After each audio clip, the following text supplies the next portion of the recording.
നമസ്തേ ഭഗവാൻ. എല്ലാ ഭഗവാന്മാർക്കും കോടി കോടി നമസ്തേ.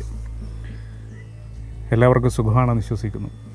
ഞാനിപ്പോൾ വന്നത് നമ്മൾ ക്ഷേത്രത്തിലായിരുന്നാലും അല്ലെങ്കിൽ എന്നെ കാണുമ്പോഴൊക്കെ പലവരും ചോദിക്കുന്ന പലവരുടെയും അഭിപ്രായങ്ങളിൽ വരുന്ന ഒരു സംശയമാണ് ഈ ശത്രുദോഷത്തെക്കുറിച്ച്.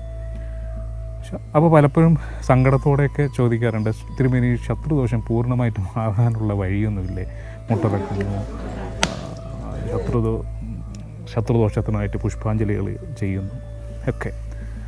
അപ്പോൾ അവർക്കൊക്കെ നിത്യവും ജപിക്കാൻ അല്ലെങ്കിൽ ശത്രുദോഷമുണ്ടെന്ന് തോന്നിക്കഴിഞ്ഞാൽ കുത്തിയിരുന്ന് ഈ ഒരു മന്ത്രം, നമ്മൾ ഇന്ന് പരിചയപ്പെടാൻ പോകുന്ന മന്ത്രം കുത്തിയിരുന്ന് 10,000 തവണ ജപിക്കാമെങ്കിൽ തീർച്ചയായിട്ടും ആ വ്യക്തിയുടെ ശത്രുദോഷം പൂർണ്ണമായിട്ട് മാറും. അത്രയ്ക്ക് പവർഫുള്ളായിട്ടുള്ളൊരു മന്ത്രം തന്നെയാണ് ഞാനിന്ന് പരിചയപ്പെടുത്താൻ പോകുന്നത്.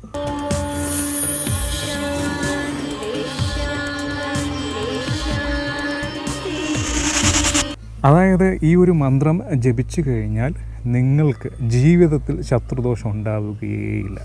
അത്ര പവർഫുള്ളാണ് ഈ ഒരു മന്ത്രം ഞാൻ പറഞ്ഞു തരാം, തിടുക്കം കൂട്ടണ്ട.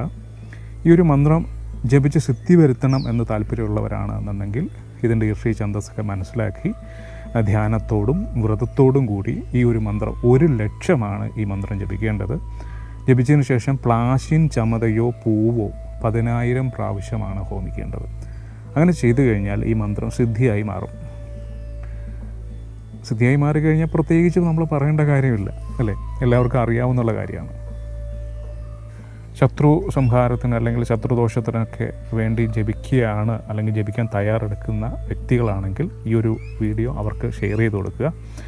വളരെ ഉപകാരപ്പെടും അവർക്ക്. ശത്രുദോഷമുള്ള വ്യക്തിയാണെങ്കിൽ 10,000 പ്രാവശ്യമാണ് ഈ ഒരു മന്ത്രം ജപിക്കേണ്ടത്. മന്ത്രം ഞാൻ പറഞ്ഞുതരാം. മന്ത്രം ഇതാണ്: ഓം നമോ ഭഗവതേ പരശുരാമായ ദുഷ്ടക്ഷത്രവനശ്ചിതേ മമ ശത്രുൻ ജഹി ജഹി മാം രക്ഷരക്ഷഹും ഫൽ സ്വാഹ. ഒന്നുകൂടെ പറയാം. ഓം നമോ ഭഗവതേ പരശുരാമായ ദുഷ്ടക്ഷത്രവനശ്ചിതേ മമ ശത്രുൻ ജഹി ജഹി മാം രക്ഷരക്ഷ ഹും ഫൽ സ്വാഹ. ഇതാണ് മന്ത്രം. ഈ ഒരു മന്ത്രം ജപിച്ചു നോക്കൂ, തീർച്ചയായിട്ടും ഉറപ്പാണ് ശത്രുദോഷം പൂർണ്ണമായി മാറും. എല്ലാവർക്കും നന്മയുണ്ടാവട്ടെ, എല്ലാവർക്കും സർവൈശ്വര്യങ്ങളുണ്ടാവട്ടെ, ശത്രുദോഷം പൂർണ്ണമായി എല്ലാവർക്കും ഇല്ലാതാവട്ടെ. നമസ്തേ.